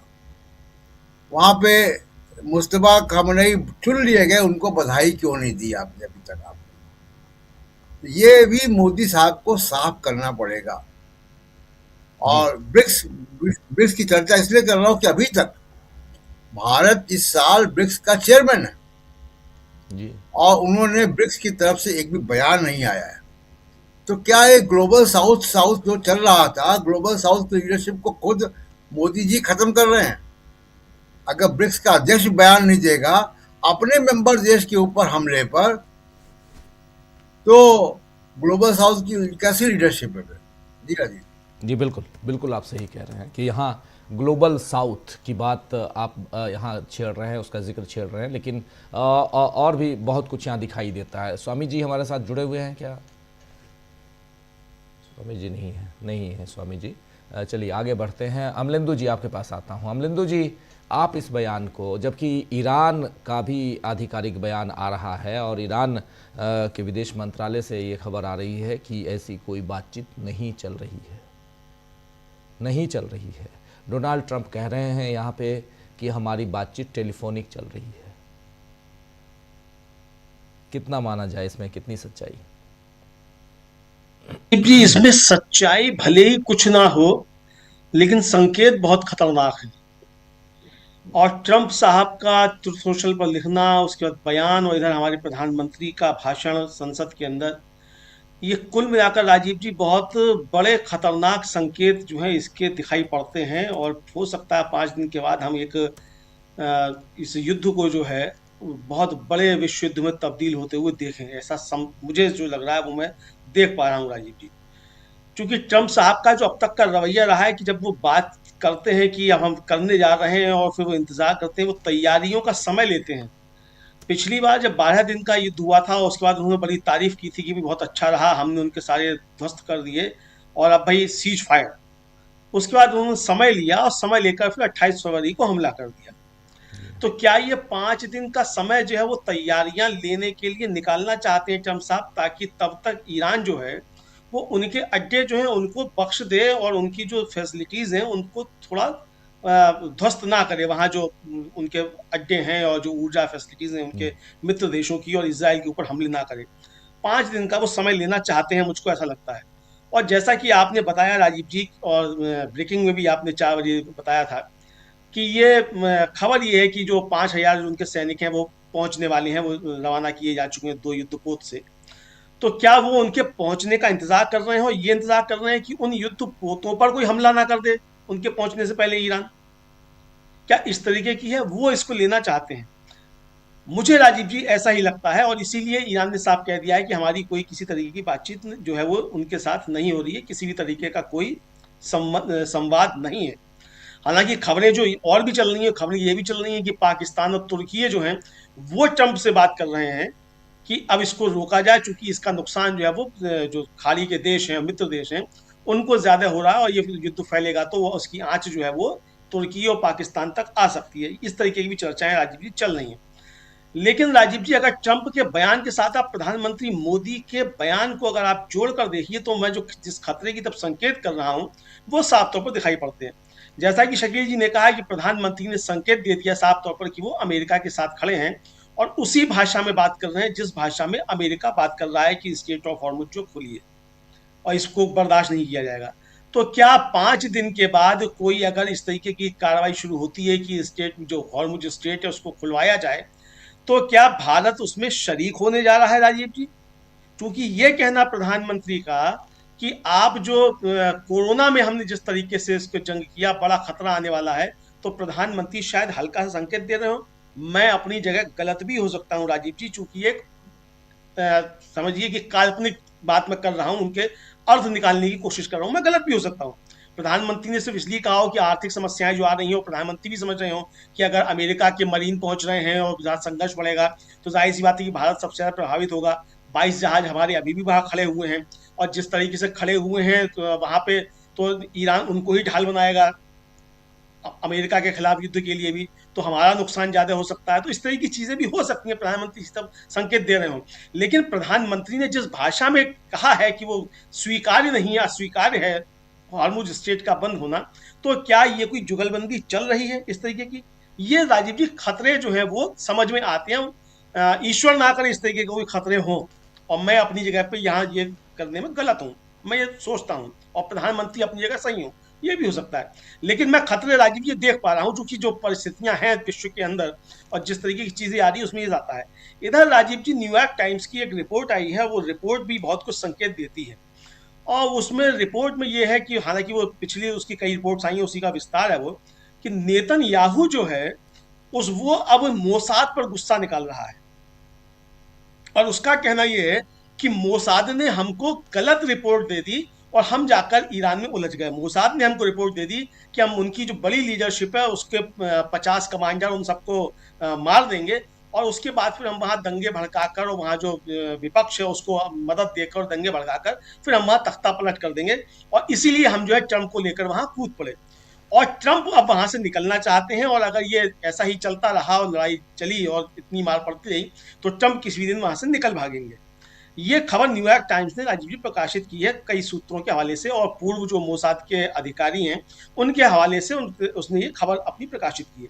तो मुझे लगता है राजीव जी की जंग जो है ये काफी अब खतरनाक मुंह पर पहुंचती जा रही है निश्चित तौर पर, चूंकि ट्रंप साहब का जितना अपमान अब हो रहा है, और सबसे बड़ी बात राजीव जी है कि जो दादागिरी खत्म हो रही है, दरोगागिरी जो खत्म हो रही है, ट्रंप साहब को दरोगागिरी बचा कर रखनी है। वो दरोगागिरी बचेगी कैसे? या तो आप वहां से साफ तौर पर निकल जाइए। अब जैसे आपने 5 दिन की बात कही है, तो आप तुर्की के जरिए और पाकिस्तान के जरिए आप ईरान को समझाने की कोशिश कीजिए, क्योंकि बीच में तुर्की पहले भी पड़ा था, तो एर्दोगन पहले भी कह रहे थे कि हम जो है युद्ध नहीं होने देंगे, हालांकि युद्ध हो गया। तो हो सकता है कि तुर्की और पाकिस्तान के जरिए चाहते हो ट्रंप साहब की ये लोग जाकर बात करें और ये कहें कि भाई देखो ट्रंप साहब की थोड़ी सी इज्जत रखो, उन्हें अपने देश में अभी थोड़ा समय 3 साल और काटने हैं, तो उनकी थोड़ी इज्जत रख लो और इसको खत्म कर दो।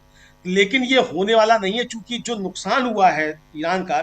अब राजीव जी देखिए, ईरान की लीडरशिप के सामने भी एक संकट अब है कि अगर अब वो सीज फायर करते हैं तो वहां की आवाम जो है वो पत्थर लेके फिर अपनी लीडरशिप को मारेगी कि भाई तुमने 50 लोगों की शहादत के बाद ये सीज फायर कर कैसे लिया।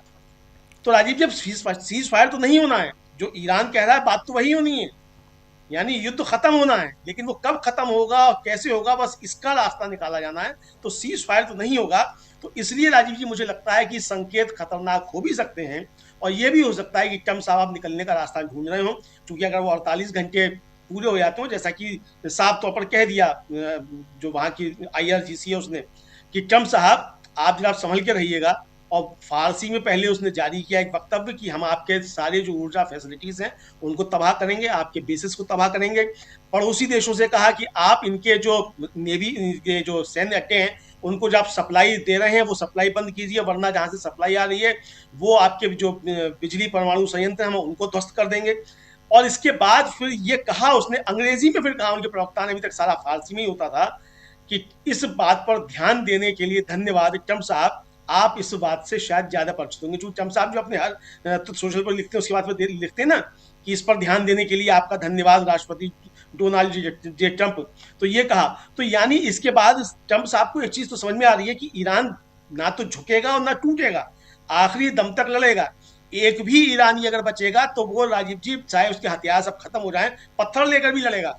तो ये ट्रंप साहब को समझ में आ गया है, और जिस तरीके से अब नेतन्याहू ये स्वीकार कर रहा है, और ये जो न्यूयॉर्क टाइम्स ने खबर दी राजीव जी, खबर ये है कि उसने अधिकारियों के अपने साथ सुरक्षा की बैठक की उसमें ये बात कही है। तो तो यानी इसका मतलब ये चीजें अब जगह न्यूयॉर्क टाइम्स को पता चल रही है तो ऐसा थोड़ी जी है कि जी न्यूयॉर्क टाइम्स के पास कोई चीज है वो बढ़ते हैं आगे जी डोनाल्ड ट्रंप के पास नहीं है। तो मुझे बिल्कुल लगता है कि निकलने की तैयारी ट्रंप साहब कर भी सकते हैं, लेकिन खतरे भी इसके गंभीर दिखाई पड़ते हैं। जी। आप शुरुआत में कह चुके हैं कि शायद यहाँ पर तैयारियों के लिए इन्होंने 5 दिन का वक्त लिया है। चलिए आगे बढ़ते हैं। इस बीच जो बातचीत हुई है उस बातचीत में कुछ ग्राफिकली कुछ चीज़ें आपके सामने लाना चाहता हूँ, जिसमें डोनाल्ड ट्रंप ने हॉर्मुज जलडमरू मध्य पर संयुक्त नियंत्रण यानी ज्वाइंट कंट्रोल की बात कही है, और यहाँ पर कह रहे हैं कि इसका संयुक्त नियंत्रण होगा, यानी हॉर्मुज स्ट्रेट ऑफ हॉर्मुज का पर संयुक्त नियंत्रण होगा। तो सवाल पूछा गया पत्रकार के ज़रिए कि किसके द्वारा होगा यहाँ पे, तो कह रहे हैं शायद मेरे द्वारा, मेरे और आयतुल्लाह के द्वारा, चाहे जो भी आयतुल्लाह हो। सत्ता परिवर्तन का एक बहुत ही गंभीर स्वरूप भी होगा। ईमानदारी से कहूँ तो मौजूदा शासन के सभी लोग मारे जा चुके हैं, वो वास्तव में शुरुआत कर रहे हैं। सत्ता परिवर्तन स्वतः ही होगा, यहाँ ये कह रहे हैं सत्ता परिवर्तन स्वतः ही होगा, लेकिन हम कुछ ऐसे लोगों से निपट रहे हैं जो मुझे बहुत ही समझदार और दृढ़ निश्चयी लगते हैं। हम कुछ ऐसे लोगों से निपट रहे हैं जो मुझे बहुत ही समझदार और दृढ़ निश्चयी लगते हैं। अंदर के लोग जानते हैं कि वो कौन है, वो बहुत सम्मानित हैं, और शायद उनमें से कोई एक वही हो जिसकी हमें तलाश है। ये वहाँ पे उनमें से कोई एक हो जिसकी हमें तलाश है, मतलब ये अपनी तरह अपनी सत्ता चाहते हैं, उसमें से कोई एक आदमी वहाँ इनकी जिसकी तलाश है। वेनेजुएला को देखिए, वहाँ सब कुछ कितना अच्छा चल रहा है, मतलब ये बता रहे हैं कि मैंने वेनेजुएला में जो किया वो कितना बढ़िया चल रहा है, वेनेजुएला कितना खुशहाल है। ये बात यहाँ कह रहे हैं डोनाल्ड ट्रंप। डोनाल्ड ट्रंप की बातचीत बहुत कई बार हंसी आती है लेकिन महत्वपूर्ण है। शकील जी, डोनाल्ड ट्रंप पे आते हैं। डोनाल्ड ट्रंप वेनेजुएला के लिए कितना खुशहाली दे रहे हैं, और वैसे ही चाह रहे हैं कि इनका कोई आदमी जो अंदर है वो इनका आदमी बन जाए, और फिर वो सत्ता पर काबिज हो जाए, फिर ये जैसा चाहें वैसे, जैसे इन्होंने इराक को चलाया, जैसे ये जॉर्डन को, बाकी देशों को चला रहे हैं, वैसे चलाना चाहते हैं। कैसे देखा जाए इसको? तरीका है ये दूसरे खेमे में शक पैदा करना है कि वहां से कौन कौन लोग बात कर रहे हैं, आपस में इस बात को लेके वहां विवाद पैदा हो जाए। लेकिन ईरान की जो स्थिति है, वहां की जो लीडरशिप है, वहां ये पुराने हथियार, पुराने हरबे जो हैं वो चलने वाले नहीं है। समस्या ये है कि जो सत्ता परिवर्तन की वो बात कर रहे हैं, वो सत्ता परिवर्तन का डर उन्हें अपने यहाँ लग रहा है। जिस तरह वियतनाम से मुंह की खाई थी अमेरिका ने और उसके बाद निक्सन को इस्तीफा देना पड़ा था, आज ट्रंप के लिए वही स्थिति बन रही है 50 साल बाद। 1975 में निक्सन को इस्तीफा देना पड़ा था, सारी स्थिति खराब हो गई थी, 60,000 के करीब सैनिक मारे गए थे। आज अमेरिका में सवाल पूछा जाने लगा है, पुरानी यादें ताजा हो गई हैं। लोग पूछ रहे हैं क्या आप हमें वहीं वापस ले जा रहे हैं? वहां अभी एक सर्वे हुआ, युद्ध में कितने लोग पक्ष में हैं और कितने युद्ध नहीं चाहते। 60% लोगों ने कहा कि हम युद्ध के खिलाफ हैं। बहुमत युद्ध के खिलाफ है वहां पे। ट्रंप वहां पे कैसे बच पाएंगे? महंगाई बढ़ गई है, तेल और गैस के दाम बढ़ गए हैं। ये जो जैसे वहां ये टैक्टिक्स अपना रहे हैं कि वहां शक पैदा कर दो कि मेरी बात हो रही है, उनसे बात हो रही है, वो बहुत मजबूत आदमी है और वो सारा का सारा कर देंगे। इसी तरह वो घरेलू स्थितियों में कर रहे हैं कि मैं बातचीत करूंगा, पेट्रोल के दाम थोड़े कम हो जाएंगे, तेल के दाम कम हो जाएंगे, बढ़ जाएंगे। इन सब छोटे मोटी चीजों से इतनी बड़ी लड़ाई सिमटती नहीं है, इतनी बड़ी लड़ाई खत्म नहीं होती है। लड़ाई बहुत ही व्यापक स्तर पे है, पूरी दुनिया की निगाहें हैं। रूस और चीन खुल के जो है साथ दे रहे हैं ईरान का। खाड़ी देशों की हालत बहुत खराब हो गई है। खाड़ी देशों की जनता का दबाव है बहुत ज्यादा अपने शासकों के ऊपर कि तुम जो है अमेरिका का साथ देना बंद करो। अमेरिका का साथ आप क्यों दे रहे हो? भाई आज सबसे बड़ा सवाल ये है कि जो कह रहे हैं मैंने ये बर्बाद कर दिया, मैंने वो बर्बाद कर दिया, क्यों? आखिर क्यों? जब ईरान सारी बात कर रहा था, अंतरराष्ट्रीय परमाणु संगठन जो है वहां जाके चेक कर रहा था, यूएन चेक कर रहा था वहां पे, जो तुम शक कर रहे थे कि वहां पे परमाणु बम बन रहा है, और ईरान ने कह दिया था कि हम जिस स्थिति में हैं, जहां तक हैं, अगर वो भी आपको चाहिए तो वो हम सब रूस को सौंपने को तैयार हैं। वो हर तरह से तैयार हो गया था ईरान, लेकिन उसके बाद आपने हमला कर दिया उसके ऊपर। और हमला भी कैसा, वह बच्चों को मारा, स्कूल की बच्चियों को मारा, टारगेटेड किलिंग करके वहां के सुप्रीम लीडर को मारा, दूसरे नेताओं को मारा, और आप इसकी शान बघार रहे हैं। ये आतंकवाद, ये गुंडागिर्दी, ये कैसे चल सकती है? दुनिया का हर देश आज सोच रहा है ये कि क्या एक ध्रुवीय व्यवस्था हम बनाना चाहते हैं? अगर यही सब होता रहा तो फिर तो अमेरिका को कोई रोक नहीं पाएगा कभी भी। वेनेजुएला का क्या उदाहरण दे रहे? वेनेजुएला में क्या करा इन्होंने? ये तो उसका अपहरण करके लाए वहां के राष्ट्रपति का, और दुनिया सुन रही है इस बात को कि वेनेजुएला में हमने ये कर दिया। ये जो है ईरान ने इसके खिलाफ जो लड़ा है, और इसका जो सबसे बड़ा जो क्रेडिट जाता है वो जिस तरह वियतनाम की जनता ने भगाया था। हमारे बहुत सारे दोस्तों ने बाद में सारा का सारा पढ़ा होगा, हम लोग बहुत छोटे थे मगर उस वक्त के नारे हमें अभी भी याद है, वियतनाम के समय लगाए जाने वाले। तो वहां की जनता लड़ी थी, गुरिल्ला युद्ध हुआ था, लोग घरों से निकल कर लड़े थे। और आज ईरान में जो आप रोज दिखा रहे हैं, अभी आपने दिखाया था कि किस तरह लोग सड़कों पे निकले हैं। ये अविश्वसनीय दृश्य है। सबसे ज्यादा तो ट्रंप इनसे डरे हुए हैं, इजराइल इससे डरा हुआ है। आपने कई बार बताया, वहां से जो भी गेस्ट आते हैं हर बार बताते हैं कि वहां बंकर नहीं है। अमेरिका बम डालता है, इजराइल बम डालता है, वो सड़कों पे आ जाते हैं। तो आप क्या करेंगे? तो ये जो उनका जज्बा है उससे लड़ाई लड़ना बहुत मुश्किल है, और ट्रंप जो है उसी का रास्ता ढूंढ रहे हैं। और ट्रंप को मारकाट या तबाही इन सब की परवाह नहीं है, उन्हें तो परवाह यह है कि अमेरिका के अंदर उनका विरोध जो बढ़ता चला जा रहा है। ये सवाल फिर से पैदा हो गया कि इतना बड़ा युद्ध तुमने शुरू कर दिया और बिना कांग्रेस की परमिशन के, बिना उससे अनुमति लिए। रोज सवाल हो रहा है, न्यूयॉर्क टाइम्स रोज नई खबरें दे रहा है, वहां के बाकी सारे मीडिया भी दे रहे हैं। तो ये जो स्थिति है ये अमेरिका के लिए और खासतौर से ट्रंप के लिए, व्यक्तिगत रूप से ट्रंप के लिए बहुत ज्यादा खराब होती चली जा रही है। आज उनके साथ है कौन? जो खाड़ी देश हैं वो भी जो है अपनी जनता के दबाव में कब तक उनके साथ रहेंगे कहना मुश्किल है। नाटो उनके साथ है नहीं है कौन उनके साथ? एक इजराइल, और इजराइल भी किसी दिन पल्ला झाड़ लेगा उनसे। ट्रंप इजराइल से पल्ला झाड़ेंगे, इजराइल उनसे पल्ला झाड़ेगा। इसलिए सबसे बेहतर समाधान यही है ट्रंप के पास कि वो जो है किसी तरह सुरक्षित निकल जाए जी, और वो निकलने का रास्ता ढूंढ रहे हैं, बिल्कुल ढूंढ रहे हैं वो कि किस तरह से मैं इस युद्ध से सुरक्षित निकल जाऊं, मुझे निक्सन की तरह इस्तीफा नहीं देना पड़े। अमेरिका के पास उदाहरण है बहुत बड़ा, वियतनाम युद्ध में निक्सन को इस्तीफा देके भागना पड़ा था। ट्रंप साहब को वो सारी बातें याद दिलाई जा रही हैं कि आपका भी वही हाल होगा। जी राजीव जी। जी बिल्कुल बिल्कुल, आप सही कह रहे हैं, बिल्कुल सही कह रहे हैं कि निक्सन वाली स्थिति तो ना हो जाए। यहाँ हालात जो हैं वो किस ढंग से बदलते हुए दिखाई दे रहे हैं। जरा सुनील शुक्ला जी, जल्दी से आपके पास, क्या यहाँ डोनाल्ड ट्रंप वही रास्ता खोज रहे हैं जो बता रहे हैं शकील जी? उधर भी और क्योंकि ईरान, और इस बीच खबर ये भी आई है, डोनाल्ड ट्रंप ने कहा है कि विटकॉफ और कुशनर ये दोनों बात कर रहे हैं, उन्होंने बता भी दिया। लेकिन उन्होंने यही कहा था कि विटकॉफ और कुशनर ने और हेग्सेथ ने, इन तीनों ने मिलके मुझे जो जानकारी दी थी इस युद्ध से पहले, वो जानकारी सही नहीं थी और कहीं ना कहीं गड़बड़ हो गई और गलतियां हो गई, और अब कह रहे हैं कि नेगोशिएशन ये दोनों कर रहे हैं। कैसे देखा जाए? सवाल है कि इस युद्ध की शुरुआत ट्रंप साहब ने क्यों की थी? उन्होंने क्या कहा था? उन्होंने कहा था कि ईरान में रिजीम चेंज करना है। उन्होंने यह कहा था कि ईरान के परमाणु बम बनाने के जितने भी प्रयास हैं या जितने भी उनके संयंत्र हैं उनको नष्ट कर देना है। दो लक्ष्य उन्होंने बताए थे घोषित रूप से। क्या दोनों लक्ष्य उन्होंने हासिल कर लिया?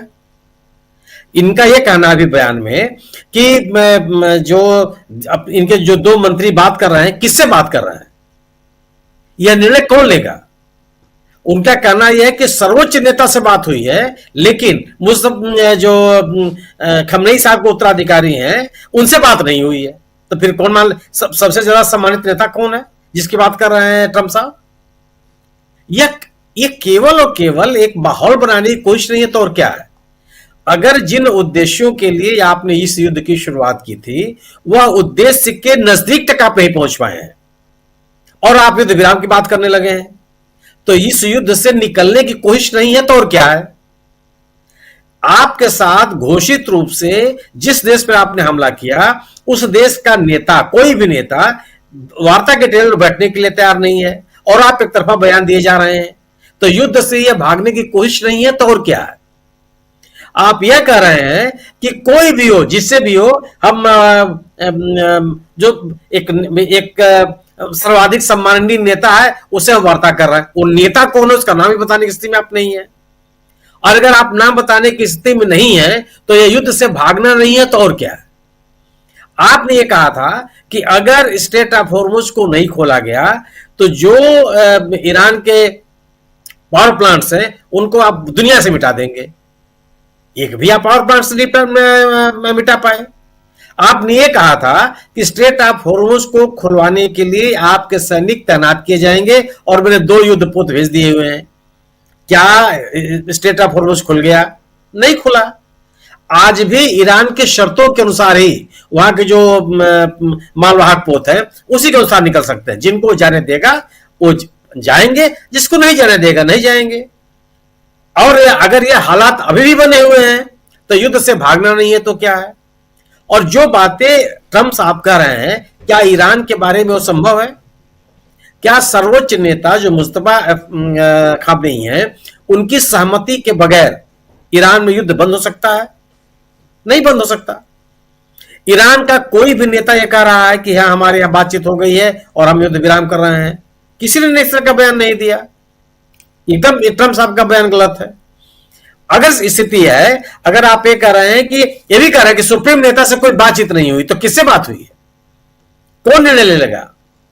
अमेरिका में बैठा हुआ जो ईरान का राजदूत है वो निर्णय ले लेगा। संयुक्त राष्ट्र में बैठा हुआ ईरान का जो अस्थायी राजदूत है वो निर्णय ले लेगा। कौन निर्णय लेगा? किससे आपने बातचीत की है? तो यह एक पूरा का पूरा जो ट्रंप का बयान है वह एक तरफा है और युद्ध से भागने की कोशिश है। क्यों? कि युद्ध के कोई भी लक्ष्य ट्रंप पाने में विफल रहे हैं। ईरान को वह पीछे बैक फुट पर ले जाने में विफल रहे हैं। ईरान की आक्रामकता कहीं भी कम नहीं हुई। ईरान ने इस युद्ध में अपनी स्थिति बेहतर करने के लिए जो रणनीति अपनाई उसमें कोई संशोधन उसने नहीं किया। उसने कहा कि हॉर्मुज स्ट्रेट हम बंद करेंगे, उसने बंद कर दिया। उसने कहा कि जो भी ईरान समर्थक हमारे पड़ोसी देश हैं उनके ऊपर वो हमला करेगा, क्योंकि उनकी जमीन का उपयोग ईरान पे हमले के लिए किया जा रहा है। उससे लगातार हमले जारी रखे। बीती रात भी उसने हमले किए, आज भी उसने हमले किए और बाकायदे बहरीन, यूएई में बड़े पैमाने पर हमला हुआ। तो सवाल इस बात का है कि ईरान ने अपने आप को पीछे नहीं किया। अपने बचाव के लिए या जो उसके ऊपर हमले हुए उसके रिटेलिएशन में जो हमले किए जाने चाहिए थे, जो किए जाने थे उसके द्वारा उसने किए। तो कहां से ये बात आ गई कि ईरान समझौता कर रहा है? निश्चित रूप से एक यह युद्ध इस स्थिति में पहुंच गया है। और ईरान क्या, उधर इजराइल का बयान क्या रहा है कि आश्चर्यजनक बयान है ट्रंप का। इजराइल की प्रतिक्रिया यह है कि जो बयान ट्रंप साहब ने दी है वह आश्चर्यजनक है और ट्रंप युद्ध को समाप्त कर देंगे यह कहना जल्दीबाजी है। इस बयान को कैसे लिया जाए? ये तो ट्रंप का कंट्राडिक्टरी बयान है। क्यों कि और इसका महत्व इसलिए भी है कि क्या इजराइल अमेरिका के सहयोग के बगैर इस युद्ध को जारी रख सकता है? नहीं जारी रख सकता। उसकी ताकत इतनी नहीं है।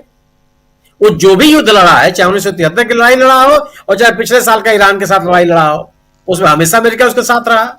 जिस दिन अमेरिका ने बैकआउट किया इजराइल ठंडे बैठ गया। उसके पास इतनी ताकत ही नहीं थी और पूरे इजराइल को ईरान ने धो धो कर दिया है। वो बताने की स्थिति में नहीं है कि इजराइल का कितना नुकसान हुआ। नेतन्याहू के बारे में कहा जाता है कि अपने कार्यालय में जाते नहीं है। उनके यहां हर आदमी बंकर में चला जाता है। ईरान में, तेहरान में बंकर ही नहीं है। तो इस लड़ाई को जारी रखने की स्थिति में कौन है? स्वाभाविक से है कि तकनीकी क्षमता, सैन्य क्षमता अमेरिका के पास है, इजराइल के पास है, लेकिन साहस ईरान के पास है। लड़ने का संकल्प ईरान के पास है। ईरान की सरकार के पास ईरान की जनता का समर्थन है। तो ट्रंप का बयान मैं मानता हूं कि इस युद्ध से एक फेस सेविंग की कोशिश है और यह बिल्कुल आरोप लगाना या कहना कि ट्रंप ईरान ने आगे बढ़कर के ट्रंप से किसी समझौते की कोशिश की है, या इसका अभी कोई प्रमाण नहीं है। वह एक तरफा बयान है और यह बयान तब तक इसको पुष्ट नहीं माना जा सकता जब तक जो बातें कही जा रही हैं तब तक उसको ईरान स्वीकार नहीं करता। उसमें सबसे प्रमुख बात मैं मानता हूं कि स्ट्रेट ऑफ हॉर्मुज को खोल दिया जाए बिना शर्त। जी जी जी, बिल्कुल बिल्कुल। जरा स्क्रीन पे तमाम साथियों को ले आइए और चर्चा आगे बढ़ाते हैं। समय हालांकि कम है, जल्दी जल्दी समेटने की कोशिश करते हैं। और डॉक्टर प्रकाश हिंदुस्तानी जी, क्या आपको लगता है कि अब ये युद्ध रुकने की कगार पर है? ये जो अभी कुछ देर पहले ही हमारे साथी ने कहा था कि अमेरिका जांचना चाहता है, अपनी ताकत को जांच रहा है, ईरान की ताकत को जांच रहा है कि उसकी क्या स्थिति हो सकती है। तो वो मौके की तलाश में कि कोई गली निकल जाए, कोई रास्ता निकल जाए। लेकिन युद्ध रुकने की गुंजाइश इसलिए नहीं कि ईरान तय कर चुका है कि हम इस युद्ध को एक अंजाम तक पहुंचाएंगे। अंजाम ये होगा कि आर या पार की लड़ाई ईरान के लिए हिसाब से हो जाए। तो ईरान अभी शांति से बैठने वाला नहीं है। भले ही ट्रंप बार बार कहे कि हमने ईरान को हरा दिया है लेकिन युद्ध खत्म नहीं हुआ, फिर वो कहे कि हम नेवी एयरफोर्स और मिसाइल के प्रोग्राम चला रहे हैं, फिर टाइमलाइन का खेल कर रहे हैं, फिर जब ये भी कहा कि जब तक रिजीम चेंज नहीं होगी हम लड़ेंगे। लेकिन ये तय है कि अमेरिका डर गया है। एक बात आप देखिए राजीव जी, ट्रंप अमेरिका में कुछ कर नहीं पा रहे हैं। उनके अपने देश में, खुद अपने देश में उनके कोई वक्त नहीं है, जो बोलचाल की भाषा में कहते हैं।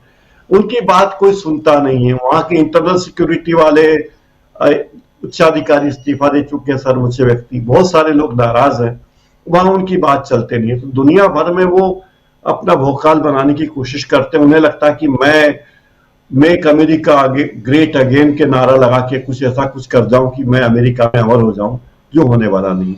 लेकिन युद्ध कौन रोकेगा, कब रुकेगा, ये ईरान तय करेगा। ट्रंप ये फैसला नहीं करने वाले। तो मुझे लगता है कि पूरा फैसला ईरान को करना है, ट्रंप को फैसला नहीं करना। राजीव जी जी जी, प्रशांत जी क्या कहेंगे? अनम्यूट कीजिए प्रशांत जी, अनम्यूट कीजिए। जी, देखिए 3-4 बातें उभर कर आ रही हैं। एक तो जैसे मैंने कहा कि ट्रंप के बयान जो है वो क्रूड के इंटरनेशनल बाजार को ऊपर नीचे करते हैं, एक बात। दूसरी बात कि अब इस बीच ईरान ने जो नई लीडरशिप अब आ गई है वहां पे, और वो उनकी खमेनी साहब की हत्या के बाद एक नई लीडरशिप आ गई। वो नई लीडरशिप की एक अप्रोच दिखाई दे रही है कि अब इस ईरान ने अपने ऑब्जेक्टिव तय कर लिए हैं, और वो ऑब्जेक्टिव है कि ग्लोबल इकोनॉमी से उनको कनेक्ट होना है और हरमोज में कुछ ना कुछ एक स्थापित करना है, परमानेंट फ्रेमवर्क। आपको बता दें कि वहां पे 2 लाख से लेकर $1 मिलियन तक जो है वो वसूल कर रहा है शिप से पैसा ईरान। और उसमें चाइना का इंटरेस्ट ये है कि वो पेट्रो युआन को क्रेडिबिलिटी मिले जितनी ज़्यादा। 5-6 देश उसमें आ गए हैं। अब ईरान के पास 3 बड़े एसेट हैं जिसको अंडर एस्टिमेट किया इजराइल ने भी और अमेरिका ने भी। एक, वो हरमोज पे उन्होंने 20 साल तैयारी की है।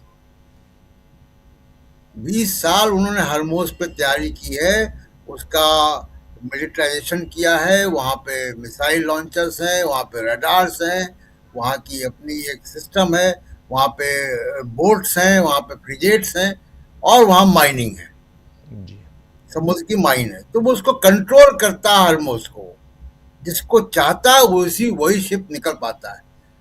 अमेरिका कुछ भी कर ले, अमेरिका हरमोज पे नहीं आ सकता है। 20 साल की उसकी तैयारी है। दूसरी उसकी बड़ी तैयारी जो दिख रही है, जो अभी हमलों से दिखाई देती है, मिसाइल डेवलपमेंट और प्रोडक्शन में ईरान ने काफी काम किया। वो 4000 किलोमीटर दूर तक अगर वो मार कर रहे हैं दिगो गार्सिया पे, और इजराइल पे जब चाहते हैं जब करते हैं, जैसे उसकी ऑयल फील्ड पे हमला होता है पार्स में, तो वो तुरंत अगले ही दिन जो है वो कुछ ही घंटों के अंदर लफान पे हमला कर देते हैं कतर के, और बड़ा हमला करते हैं, उसको 5 साल लगेगा वापस बनने में। तो उसकी मिसाइल कैपेसिटी तो उन्होंने डेवलप कर ली है। और तीसरा उनका जो एसेट है जिसके बारे में जिसकी कोई स्ट्रेटजी वो नहीं बना पा रहे हैं, वो उनका मोज़ैक सिस्टम है, जिसकी चर्चा हम लोग कई बार यहाँ कर चुके हैं। 31 प्रोविंसेस हैं वहाँ पे, और उस 31 प्रोविंसेस की अलग अलग आर्मी कमांडर्स हैं। उन सब के पास इस जो है मिसाइल सिस्टम है, रडार्स हैं, उनके पास एयरफोर्स है, उनके पास फौज है, और सारी फौज उनको रिपोर्ट करती है, और वो तेहरान से इंडिपेंडेंट हैं। अगर कोई कम्युनिकेशन ब्रेकडाउन है तो वो अपना से फैसला लेते हैं। तो उनका जो रिस्पांस है वो बहुत डिसइंटीग्रेटेड है मिलिट्री का। हमारे भारत में से थिएटर कमांड की एक बात हो रही थी, उनका थिएटर कमांड से भी आगे की बात है, ये बिल्कुल डिसेंट्रलाइज्ड है। तो हर 31 फौजें जिस देश के पास है अलग अलग, और सबके पास मिसाइल है अलग अपने अपने क्षमता के हिसाब से, तो 31 फौजें वहाँ ईरान के अंदर हैं, और वो मोज़ैक सिस्टम ईरान का वो कामयाब है, वो काम कर रहा है। इतने लीडरशिप मारे जाने के बाद भी वो काम कर रहा है। तो ईरान ने अपने एक ऑब्जेक्टिव बना लिए हैं, और ईरान ये चाहता है अब कि ये लड़ाई अभी ख़त्म भी ना हो। अभी उस लड़ाई को वो ईरान देख रहा है कि वो जब चाहता है वो दुनिया की इकॉनमी को कंट्रोल कर रहा है। पूरे यूरोप की स्थिति खराब है, इंग्लैंड में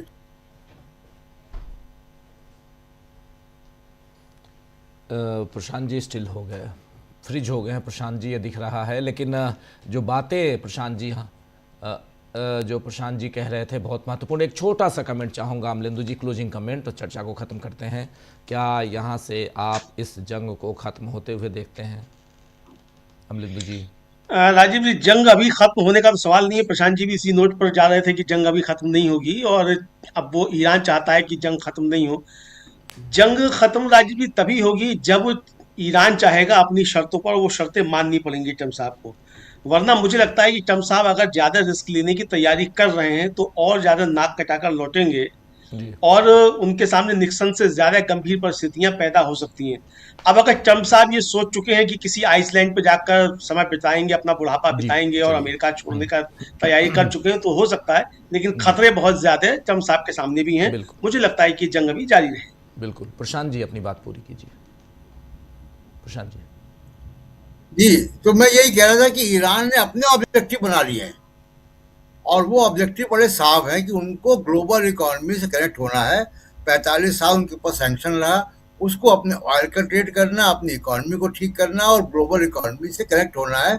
और वो नया इकोनॉमिक हब यानी ब्रिक्स के साथ चाइना, रशिया, ईरान और भारत दुर्भाग्यपूर्ण इजराइल के साथ खड़ा हो गया। और एक आखिरी बात, वीडियोस नहीं आते हैं, खबरें कम आती हैं, लेकिन जो आती हैं, जो मैं देख रहा हूँ, इजराइल के अंदर बहुत डैमेज हुआ है, उनके रिहायशी इलाकों में डैमेज हुआ है।